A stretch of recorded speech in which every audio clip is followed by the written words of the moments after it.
Dios les bendiga. Qué gusto ver a cada uno de ustedes en esta mañana. Gracias a Dios que nos permite estar en su casa, alabándole, glorificándole y estar dispuestos a la predicación de su palabra para seguir creciendo en santidad, seguir creciendo en conocimiento de su verdad. Y esta mañana les pido que me acompañen en Juan capítulo 5, continuando con las exposiciones en el Evangelio de Juan. Ahora comenzando desde el versículo 19. Juan capítulo 5, versículo 19.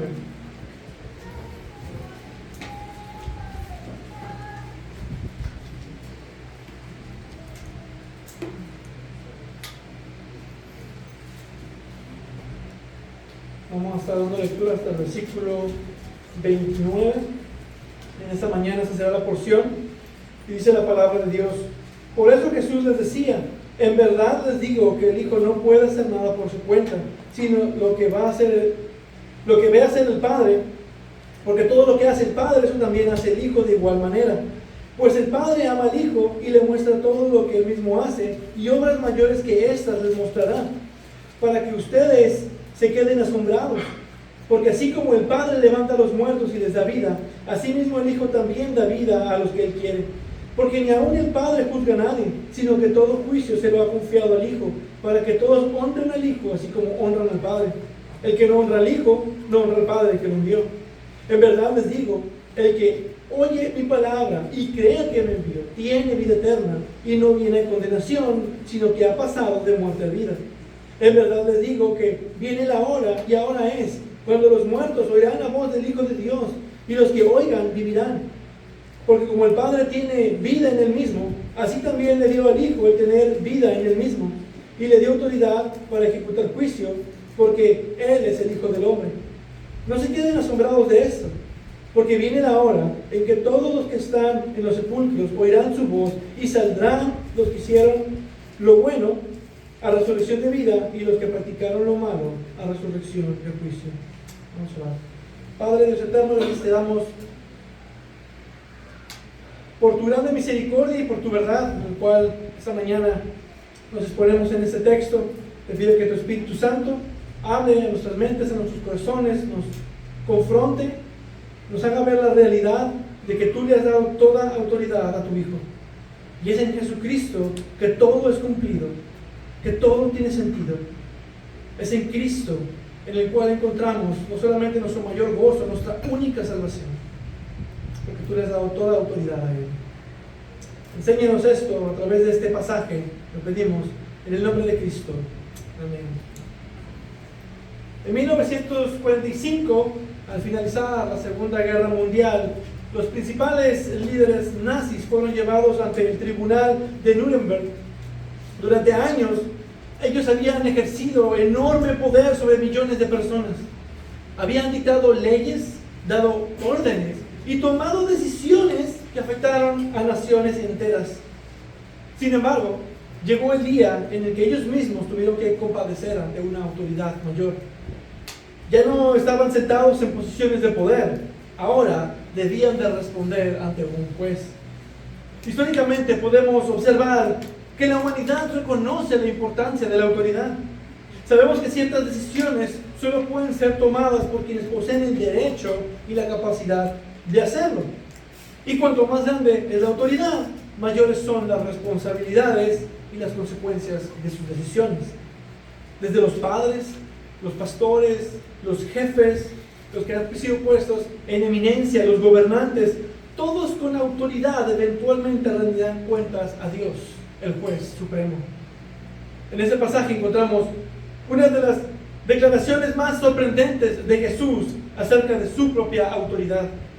Anteriormente observamos cómo Jesús hacía la misma obra de misericordia para sanar a un hombre que llevaba ya 38 años enfermo.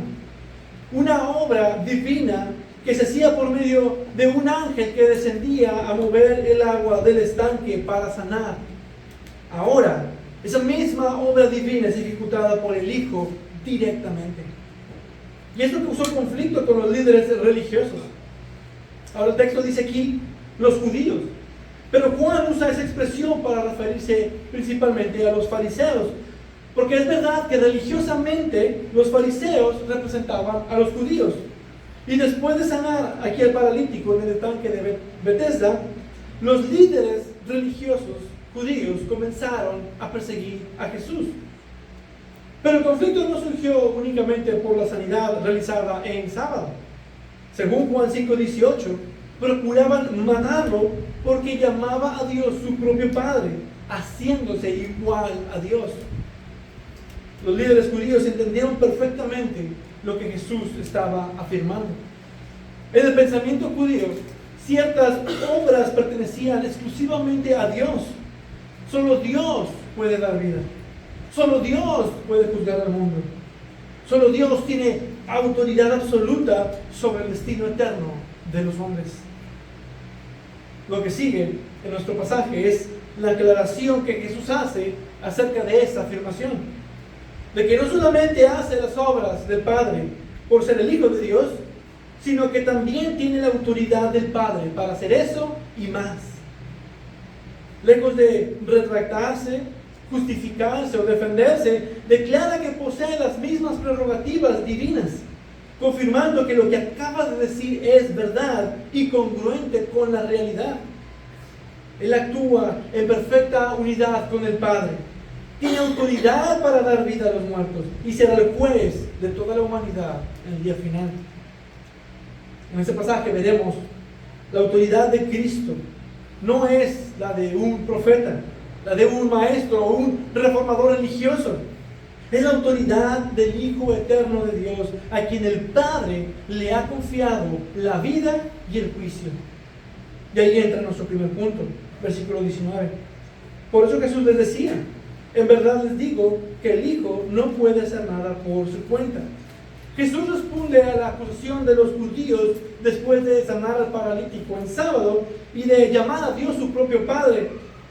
De esta manera, lo que Jesús dice, el Hijo no puede hacer nada por su cuenta, no está afirmando una incapacidad o inferioridad. Nosotros no podemos hacer nada por nuestra propia cuenta. Es como dice Cristo en Juan 15:5, porque separados de mí, nada pueden hacer. Jesús está hablando de la unidad que nosotros tenemos en Él. Él como la vid, nosotros como los pámpanos. Nosotros tenemos una dependencia de Cristo. Pero Cristo no tiene una dependencia de nadie, porque Él es Dios. Aunque la idea aquí es similar. Aquí está hablando de la unidad con el Padre y la autoridad que tiene del Padre. Entonces sus palabras no disminuyen su autoridad, al contrario, la explican. La expresión señala una imposibilidad que surge de su propia naturaleza y de su perfecta unidad con el Padre. Así como decimos que Dios no puede mentir porque su naturaleza es perfectamente divina y Él es verdad. De la misma manera, el Hijo no puede actuar independientemente del Padre porque comparten la misma voluntad, propósito y naturaleza divina. Porque explica, sino lo que ve hacer el Padre, porque todo lo que el Padre hace, eso también hace el Hijo de igual manera. Esa es una declaración extraordinaria. Nadie puede ver al Padre sino aquel que descendió del cielo. Jesús, como Dios, y como dice Juan 1:1, estaba con Dios y era Dios. Jesús ha visto y ve lo que hace el Padre. Además debemos de notar que dice de igual manera. En el griego eso significa igualdad o de la misma forma. Ningún profeta, rey o ángel podía afirmar algo semejante. Jesús no dice que imita obras divinas, sino que realiza todo lo que el Padre hace de la misma manera. En otras palabras, está diciendo que sus obras son divinas. La autoridad del Hijo se manifiesta precisamente en esa perfecta unidad de acción con el Padre. El Padre obra como Dios y de la misma manera el Hijo obra como Dios. Lejos de disminuir su dignidad, su sumisión revela la perfección de su relación con el Padre. El Hijo no busca una agenda distinta ni una gloria separada. Todo lo que hace manifiesta la voluntad divina. Y el siguiente versículo lo explica, versículo 20. Pues el Padre ama al Hijo y le muestra todo lo que Él mismo hace. Jesús fundamenta la unidad entre el Padre y el Hijo en el amor eterno del Padre. El verbo ama expresa esa relación íntima y continua en la divinidad. La relación intratrinitaria es de amor verdadero. Y es por ese amor que el Padre muestra al Hijo todo lo que Él mismo hace. No se trata de una instrucción progresiva como la recibe un discípulo. Un aprendiz observa parcialmente el trabajo de su maestro y aprende gradualmente lo que le está enseñando. Cristo no es un aprendiz del Padre. Más bien, Jesús describe la comunión perfecta y eterna entre el Padre y el Hijo. El Padre siempre ha revelado lo que hace para que el Hijo lo haga como si fueran uno mismo.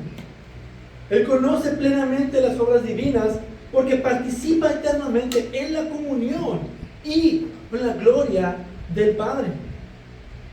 Y continúa diciendo, y obras mayores que estas les mostrará para que ustedes se queden asombrados. Los judíos habían quedado impresionados por las señales que había estado realizando, pero Jesús afirma que esas señales son solo el comienzo. Obras muchos mayores vendrán y demostrarán aún más claramente quién es Él. Pero lo que afirma es que esas obras son del Padre manifestadas a través del Hijo. Ahora, aquí hay una clave importante. No dice que estas obras mayores sean para que crean, sino que dice para que ustedes queden asombrados. Porque eso es lo máximo que esas señales iban a producir en los fariseos que perseguían a Jesús. Como les dirá en Juan 10:26, pero ustedes no creen porque no son de mis ovejas. Entonces, sabiendo que no creerán a pesar de esas obras mayores, solo podían quedar asombrados. Y Jesús entonces pasa a explicar acerca de por qué no creerán, pero también de esas obras mayores de las que hablan. Esas obras mayores apuntan especialmente a los actos que serán desarrollados en los siguientes versículos, de dar vida a los muertos y ejercer el juicio final. Versículo 21. Porque así como el Padre levanta a los muertos y les da vida, asimismo el Hijo también da vida a los que Él quiere. Primero, el Hijo da vida a quien quiere. La voluntad soberana del Hijo aparece claramente en el texto. Él no actúa como un mero instrumento, sino como aquel que posee autoridad propia para dar vida. El Padre otorgó la autoridad al Hijo para dar vida porque el Padre levanta a los muertos, dice, y les da vida. Misma obra divina, misma autoridad. Versículo 22. Porque ni aún el Padre juzga a nadie, sino que todo el juicio se lo ha confiado al Hijo. Segundo, el Padre le ha entregado todo juicio al Hijo. Y aquí cambia algo. El texto no dice que el Padre no puede juzgar. El Padre también tiene esa autoridad, pero decide no hacerlo, sino delegar ese juicio al Hijo. El Padre otorgó autoridad al Hijo para juzgar. Misma obra divina, misma autoridad. Y nos da la razón de haberle dado esa autoridad, versículo 23, para que todos honren al Hijo, así como honran al Padre. Esto es, por así decirlo, como una introducción de los siguientes dos puntos y aclara la razón. El propósito de esa entrega de autoridad es que todos honren al Hijo de la misma manera que honran al Padre. Entonces, Jesús presenta dos prerrogativas exclusivas de Dios: dar vida y juzgar. Son obras divinas que el Hijo puede hacer y por lo tanto Él es Dios. Y de hecho, el propósito mismo lo señala. La expresión que dice así como es crucial. El Padre no quiere que Jesús reciba una honra menor o secundaria. exige la misma honra que le corresponde a Él mismo. Es decir, el Padre le dio toda autoridad al Hijo para dar vida y para juzgar obras mayores que sanar a un paralítico y que solo le pertenecen a Dios, para que todos honren al Hijo, así como honran al Padre. Esa es la voluntad del Padre. Por lo tanto, el que no honra al Hijo, no honra al Padre que lo envió. Negarse a honrar al Hijo es rechazar al mismo Padre que lo envió. El Padre es quien le dio esa autoridad al Hijo. Y el Hijo obedece y hace las obras del Padre en perfecta unión y sumisión. Como la autoridad final de las obras de Cristo es el Padre y ambos son Dios, rechazar a uno es rechazar al otro. Se nos habla de la unión, de la perfecta unión que tienen el Hijo y el Padre. Y eso nos enseña claramente que la autoridad de Cristo no es independiente ni rival a la del Padre. La autoridad de Jesucristo descansa en su perfecta unidad con el Padre. Él realiza las obras de Dios en perfecta unidad con Él, posee el poder de Dios y recibe la misma honra que le corresponde a Dios, porque es el Hijo eterno y divino. Y eso debe de impactar nuestras vidas, porque la autoridad del Hijo demanda una respuesta. Y la respuesta correcta a Cristo no es admiración superficial, ni respeto religioso. Si Cristo es el camino a Dios, buscar otro camino es menospreciar al Hijo y a quien lo envió. Si Cristo es quien da vida, rechazarlo es rechazar a Dios mismo y la vida misma. Venir a Cristo en fe y arrepentimiento es lo único que tenemos. No venir a Él como el Salvador del mundo es rechazarlo a Él y rechazar al Padre que lo envió. Pero si has venido a Cristo y ahora caminas con Él, si Cristo ha ordenado algo, la obediencia no es opcional. Así como Cristo se sujetó al Padre, nosotros también debemos de sujetarnos al Hijo en perfecta sumisión de su voluntad. La actitud que tenemos con el Hijo refleja verdaderamente nuestra actitud hacia Dios. Debemos honrarlo, obedecerlo y adorarlo como nuestro Señor. Toda visión de Jesús que reduzca su gloria, su autoridad o su dignidad divina es incompatible con el testimonio que Él mismo da de sí mismo en este pasaje. La pregunta que debes hacer continuamente es: ¿reconoces la autoridad del Hijo en tu vida? Porque tu forma de vivir va a determinar la respuesta a esa pregunta. Pero ahora Jesús expande más la realidad de la autoridad que tiene para dar vida. Y ese es nuestro segundo punto, versículo 24. En verdad les digo, el que oye mi palabra y cree al que me envió, tiene vida eterna, y no viene a condenación, sino que ha pasado de muerte a vida. Jesús expande la explicación sobre su autoridad para dar vida. La vida eterna no aparece aquí como una recompensa futura por obras humanas, sino como una posesión presente de quien oye su palabra y cree en Él, y cree en el Padre que lo envió. Es decir, que todo aquel que cree. Y observen cómo conecta la realidad de la necesidad del evangelismo. Y el que oye mi palabra y cree. Porque creer viene por el oír, y el oír por la palabra de Dios. Sin la palabra de Dios no van a creer. Es necesario escuchar el evangelio para creer. Además, la expresión oye mi palabra implica más que una recepción física del mensaje.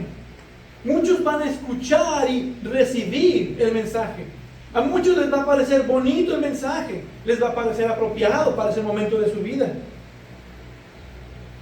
Pero no es lo que describe aquí. No es nada más ser un simpatizante del mensaje y aceptar lo que se está diciendo. En cual oír verdaderamente es responder con fe a la revelación de quién es Jesucristo.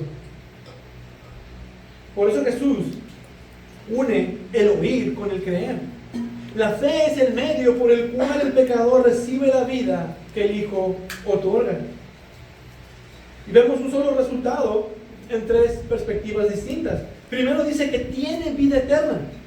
Es el regalo de la gracia que Jesús otorga a su pueblo, que Él salvó por sus pecados.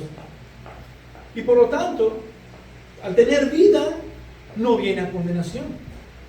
La ausencia de condenación muestra que esta vida está inseparablemente ligada a la justificación, porque ahora no hay condenación para los que están en Cristo Jesús. Romanos 8:1. La condenación es muerte. No puede haber muerte y vida al mismo tiempo. No tiene sentido. Y Cristo pagó con muerte nuestra muerte. Pagó el precio de nuestra condenación para ofrecernos vida que solo Él puede dar. Y a quien recibe la vida del Hijo ya no está bajo el juicio de Dios. Es decir, estábamos muertos en nuestros delitos y pecados, bajo condenación, en una muerte eterna en el infierno. Pero Cristo ahora, en Cristo, recibimos la vida eterna. Es decir, que hemos pasado de muerte a vida. Y eso describe una transferencia definitiva de condición espiritual. No se trata de una mejora moral, sino de una transformación radical realizada por Dios en el corazón de los hombres. Y ahí están las tres perspectivas de la misma realidad. Tienen vida eterna, no tienen condenación, porque han pasado de muerte a vida. Y toda esa realidad solo se produce por medio de la fe. La vida eterna es una realidad presente al momento de creer. El creyente ya participa de la vida del siglo venidero porque está unido a Cristo por la fe. Efesios 2, versículos del 1 al 5, ayuda a entender esa realidad. Pablo describe a los creyentes como muertos en delitos y pecados antes de ser vivificados juntamente con Cristo. La vida espiritual comienza cuando Dios actúa soberanamente sobre aquellos que estaban muertos. Podemos observar que la autoridad del Hijo se manifiesta en que Él puede conceder ahora mismo vida eterna a quienes creen en Él. Y Jesús avanza un paso más en su argumento, versículo 25. En verdad les digo que viene la hora, y ahora es, cuando los muertos oirán la voz del Hijo de Dios, y los que oigan vivirán. En el versículo anterior mostró que quienes creen en Él, por su palabra, tienen vida eterna. Ahora explica cómo esa vida llega al pecador. Viene por la voz poderosa del Hijo. Y aquí dice los muertos, no refiriéndose a una muerte física, sino a una muerte espiritual. La expresión viene la hora y ahora es, indica que Jesús está hablando de una realidad presente. El tiempo prometido por los profetas ya había comenzado con la venida de Jesús, con la venida del Hijo. Los muertos espirituales estaban siendo llamados a la vida mediante su ministerio, mediante la predicación de su palabra.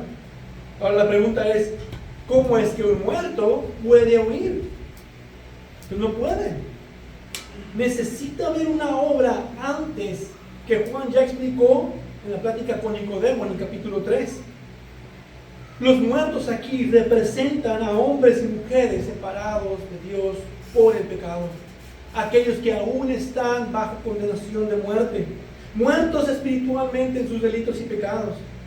La imagen enfatiza la incapacidad humana. Un muerto no puede producir vida en sí mismo ni responder a Dios por sus propias fuerzas. Sin embargo, cuando el Hijo habla, los muertos oyen. por obra del Espíritu y viven. Jesús no describe una simple invitación externa, sino una palabra eficaz que produce aquello que ordena. La voz del Hijo crea la respuesta que Él demanda. Es decir, que la palabra de Dios siempre cumple su propósito. Así como Dios habló en la creación y produjo vida donde no existía, el Hijo habla y produce vida espiritual donde solo había muerte. Pero no a todos los que quieren, sino como dice el versículo 21, asimismo el Hijo también da vida a los que Él quiere. Jesús da su palabra para salvar a los elegidos, aquellos que serán transformados por medio de la palabra, por el poder del Espíritu. Porque si su palabra siempre cumple su propósito y dice, cuando los muertos oirán la voz del Hijo de Dios, vivirán. Es decir, que cada vez que compartes el Evangelio, ¿ya son salvos simplemente por oír? No, porque eso es lo que el texto pudiera sugerir. Sería la única forma de interpretarlo. Aquí no habla de la voluntad del hombre, no habla de una respuesta del hombre, pero sí menciona la voluntad y la autoridad del Hijo para dar vida. Eso lo podemos ver gráficamente como alegoría en la visión de los huesos secos en Ezequiel capítulo 37, que ilustra esta realidad. Ahí Dios llamó a un pueblo literalmente muerto. Huesos secos se levantaron, las coyunturas se volvieron a unir, los tejidos se regeneraron. Lo muerto ahora es vivificado por el poder de su palabra por medio del profeta Ezequiel. Donde había huesos secos, ahora hay carne viva. Jesús afirma que esa obra, esa misma obra que describe Ezequiel 37, está sucediendo ahora mismo por medio de su propia voz. Esto revela una vez más su autoridad divina, porque solamente Dios puede dar vida a los muertos. Versículo 26. Porque como el Padre tiene vida en Él mismo, así también le dio al Hijo el tener vida en Él mismo. Este versículo constituye la base de todo lo que Jesús ha venido afirmando en los versículos anteriores. Si el Hijo puede dar vida eterna al creyente y llamar a los muertos espirituales a la vida por su voz, es porque Él mismo posee vida en sí mismo. La expresión como el Padre tiene vida en Él mismo describe una característica exclusiva de Dios. Los judíos sabían que Dios es el creador y el único dador de vida en el universo. Por eso esta declaración es reveladora. Toda criatura recibe la vida de algún otro. Nadie puede existir por sí mismo. Los seres humanos viven porque Dios les da vida. Dependen de Él para cada instante de su existencia. Como dice Pablo en Hechos 17:28, porque en Él vivimos, nos movemos y existimos. Pero el Padre posee vida en sí mismo. Él no depende de nadie, Él es la fuente de toda vida. Lo sorprendente es que Jesús afirma que el Padre ha dado al Hijo el tener vida en sí mismo. Eso no significa que el Hijo haya comenzado a existir o que en algún momento Él carecía de vida. Desde el prólogo de Juan sabemos que el Hijo es eterno y que en Él estaba la vida. Juan 1:4. Más bien Jesús está describiendo nuevamente la relación única que Él tiene con el Padre, mostrando que el Hijo participa plenamente de esa prerrogativa divina. Por eso Cristo no es simplemente un mensajero que anuncia la vida, ni un instrumento por medio del cual Dios nos da vida. Él mismo es la fuente de vida para su pueblo. La vida que otorga no es algo externo a Él, procede de su misma persona divina. Más adelante Jesús declarará: yo soy la resurrección y la vida, en Juan 11:25, identificándose no solamente como alguien que resucita, sino como la vida misma y aquel que puede dar vida a otros porque tiene vida en sí mismo. Este versículo explica ¿Por qué la voz del Hijo tiene poder para resucitar espiritualmente a los muertos? Su palabra da vida porque Él posee en sí mismo la plenitud de la vida divina. Podemos ver de este pasaje que el Padre ha concedido al Hijo el poder soberano de impartir vida espiritual y eterna a quienes oyen su voz y creen en Él. Esa es una verdad grandiosa y exclusiva. Es decir, que no hay otro en quien podamos tener vida. El Padre puede darnos vida, pero Él envió al Hijo para darnos vida por medio de Él. Y no existe ningún otro ser que pueda darnos vida. No importa la religión, no importan los credos, no importan las confesiones. Si tienes ese pasaje y lo entiendes, podrás reconocer que en ningún otro hay salvación, porque no hay otro nombre bajo el cielo dado a los hombres en el cual podamos ser salvos. Solo en Jesucristo. Amén. Solo por su palabra. Amén. Por lo tanto, la salvación no depende de la capacidad del pecador para producir fe, vida o incluso transformación de sí mismo. Nuestra esperanza descansa en Cristo, quien tiene autoridad para dar vida, donde solo hay muerte espiritual. Por eso debemos acudir a Él con fe y proclamar su evangelio con confianza, sabiendo que su voz sigue llamando eficazmente a los pecadores a vida eterna. Hermanos, esto debe de motivarnos y motivar nuestros esfuerzos evangelísticos. La salvación de otros depende de que les llevemos el poder de Dios para salvación, su evangelio. Si no hay quien les predique, ¿cómo creerán? Pero al mismo tiempo, como no depende de nuestro esfuerzo ni de nuestra elocuencia, sino de entregar fielmente el mensaje, entonces la obra de salvación es de Dios y Él obrará en el tiempo señalado. Su palabra cumplirá el propósito y la salvación vendrá. Tú eres como Ezequiel. No vas con la intención de levantar muertos, vas con la intención de ser fiel y de entregar el mensaje. Y tú dejas que Dios levante esos huesos secos y les dé vida. Eso motiva aún más nuestros esfuerzos evangelísticos, porque los resultados no dependen de ti, no dependen de cómo tú digas el mensaje, sino de la fidelidad del mensaje y confiar en el poder de la palabra y de Cristo, quien da vida a los muertos. Lo único que hace falta es que te levantes y vayas. Pero no solo el Hijo tiene autoridad para la vida, también tiene autoridad para el juicio. Y ese es nuestro último punto, versículo 27. Y le dio autoridad para ejecutar juicio, porque Él es el Hijo del hombre.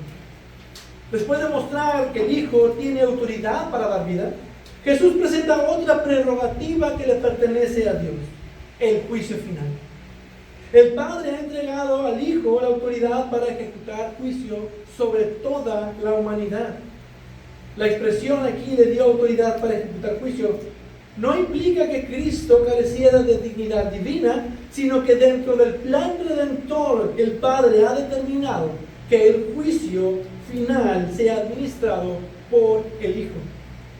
Aquel que vino al mundo como Salvador también será el juez del mundo. Y eso es lo que muchos pierden de vista.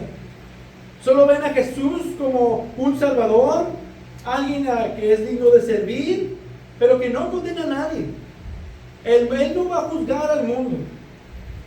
No pueden ver el amor de Dios tan grande en su justicia, porque no les conviene por causa de sus pecados. No les conviene que Él venga a juzgar, solo salvar. Pero no ver a Jesús como Él mismo se está revelando, con la autoridad para juzgar, es menospreciado. Jesús está revelando que esa autoridad se la dio Dios mismo y por lo tanto es verdad. No aceptar ese hecho es negar lo que Dios mismo dijo. Y para aclarar más este asunto, Jesús añade una razón importante. porque Él es el Hijo del Hombre.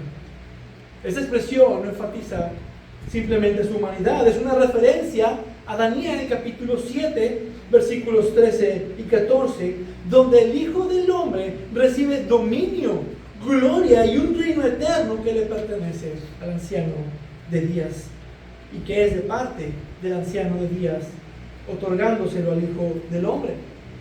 Los oyentes judíos familiarizados con las Escrituras debían de reconocer la importancia de esta afirmación. Jesús está identificándose con esta figura mesiánica y celestial a quien Dios ha confiado el gobierno universal. Entonces es algo que estaba profetizado y cumplido ahora en Jesucristo. El mismo Cristo que fue perseguido por esos judíos, rechazado, humillado y crucificado, es aquel a quien el Padre ha designado como juez de todos los hombres. Versículo 28. No se queden asombrados de esto, porque viene la hora en que todos los que están en los sepulcros oirán su voz. En el versículo 25 Jesús habló de una resurrección espiritual que ya estaba ocurriendo por su palabra. Aquí el énfasis cambia. Ya no habla de muertos espirituales, sino de aquellos que están en los sepulcros. Es decir, aquellos que están físicamente, ya están muertos. Ahora se trata de la resurrección física y universal al final de la historia.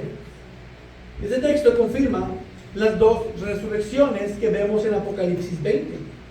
La resurrección espiritual y la resurrección física. Jesús les dice que no deben de sorprenderse de esa autoridad para dar vida, porque una obra aún mayor está por venir. Llegará el día que todos los muertos, sin excepción, oirán su voz. Ya no para la resurrección espiritual, sino para la resurrección final física. La misma voz que hoy llama eficazmente a los pecadores a la vida espiritual será la voz que convocará a todos los muertos de sus tumbas. No será necesaria una fuerza externa ni un proceso gradual. La autoridad del Hijo será suficiente para llamar nuevamente la existencia física a toda la humanidad. Aquellos que ahora son polvo volverán a formarse. Aquellos que murieron en el agua saldrán restaurados y secos. Los enterrados en sus tumbas se abrirán y saldrán caminando. Cuerpos incompletos serán hechos completos, y todo inmediatamente por el poder de su palabra. Esto demuestra la magnitud de su autoridad.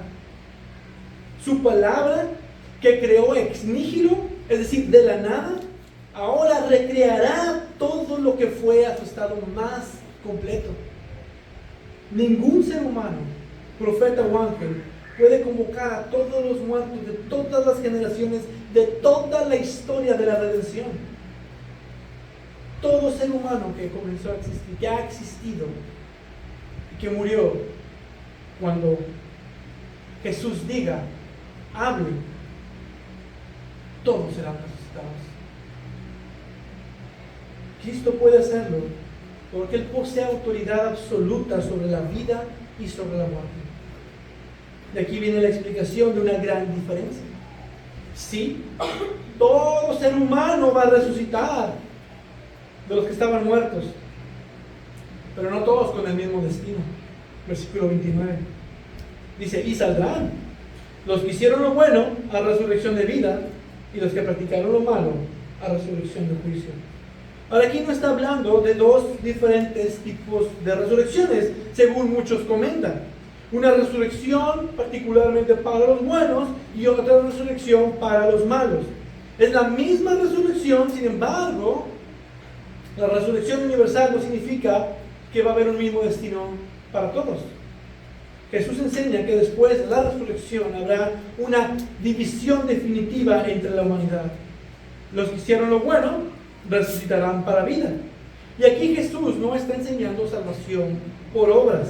No está diciendo que si tú hiciste algo bueno, entonces resucitarás para vida. En el contexto inmediato, La vida eterna es recibida por medio de la fe en el Hijo. Las buenas obras que nosotros hacemos son la evidencia visible de una vida transformada por la gracia de Dios a través de su palabra. El árbol bueno produce buen fruto, porque primero es transformado en un buen árbol. Entonces se entiende mejor así. Aquellos que fueron regenerados para hacer lo bueno, resucitarán para vida. Porque ningún hombre puede hacer lo bueno si Dios no obra primero, como nos enseña Romanos capítulo 3. Por el contrario, quienes practicaron lo malo, resucitarán para juicio. Sus obras revelarán la realidad en un corazón que permaneció en rebelión contra Dios. El juicio final pondrá de manifiesto lo que cada persona fue realmente delante de Dios. Y observen la gran diferencia.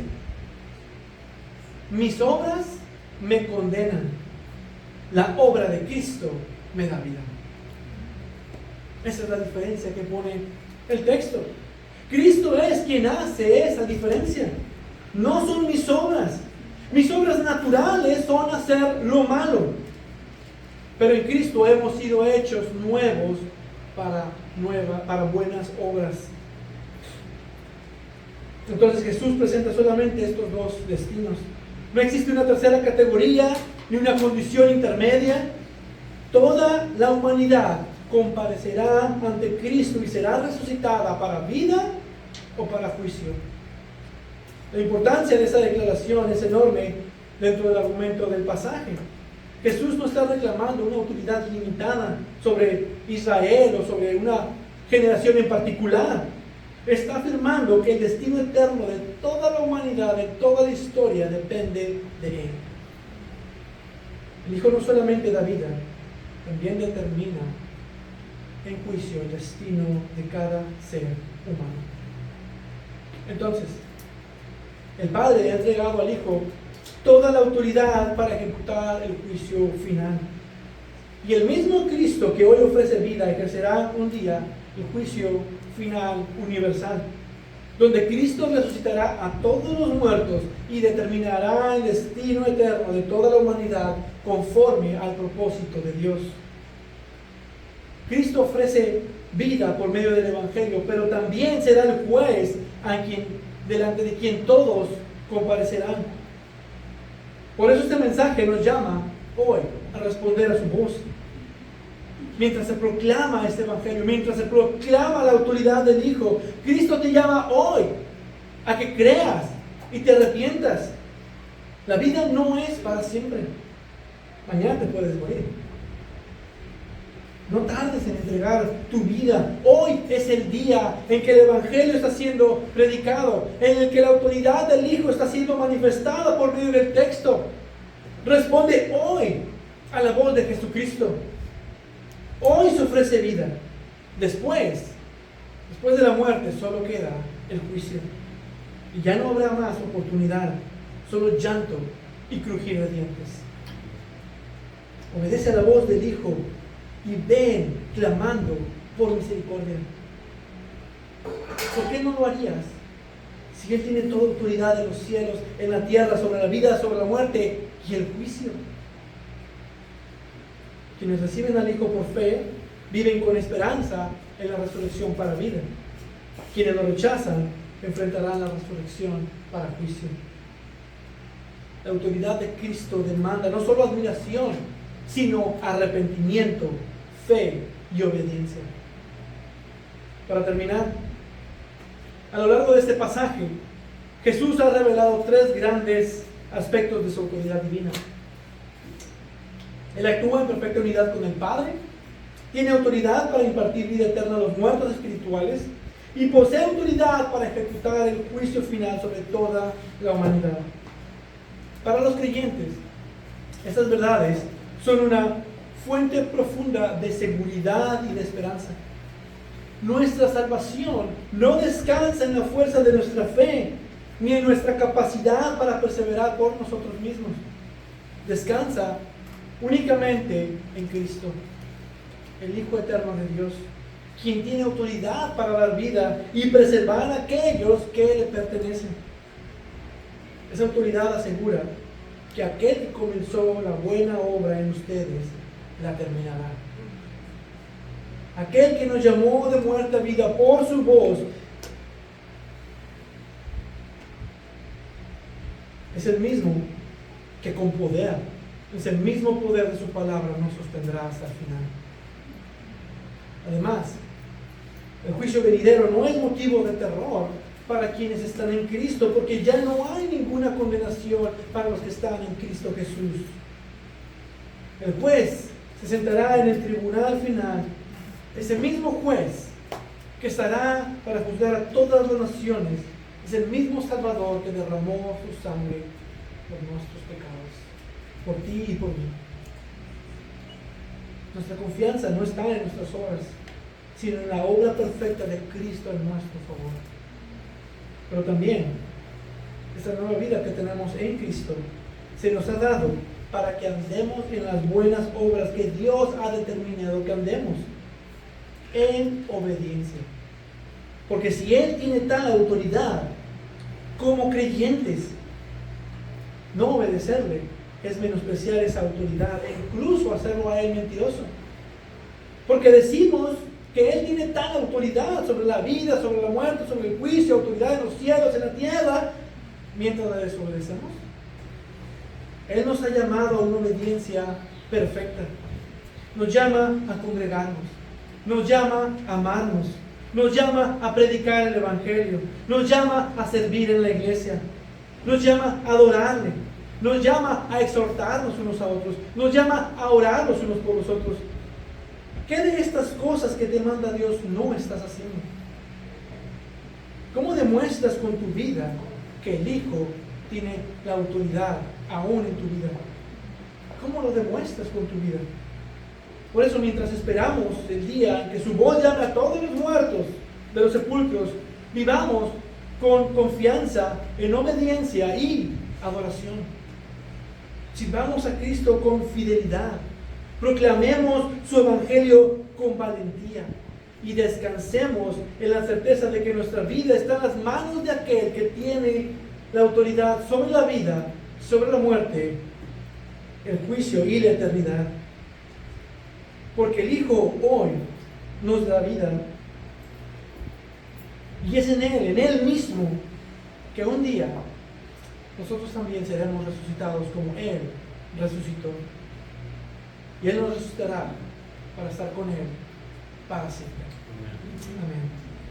Padre, Señor y Dios eterno, gracias por enseñarnos esta verdad. Tú le has confiado toda autoridad a tu Hijo y Él vino a morir, a servir en nuestro lugar para darnos vida.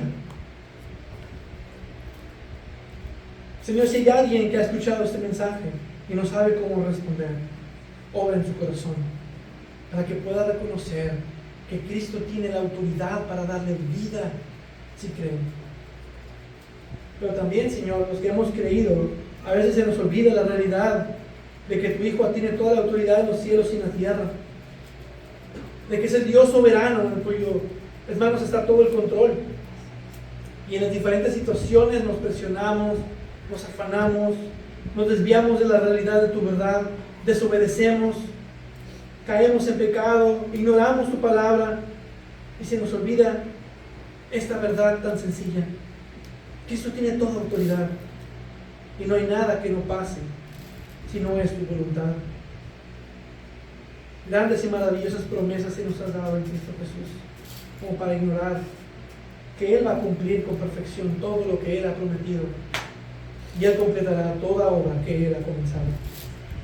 Sigue trabajando en tu iglesia, en cada uno de nosotros, y ayúdanos a siempre tener esta verdad presente.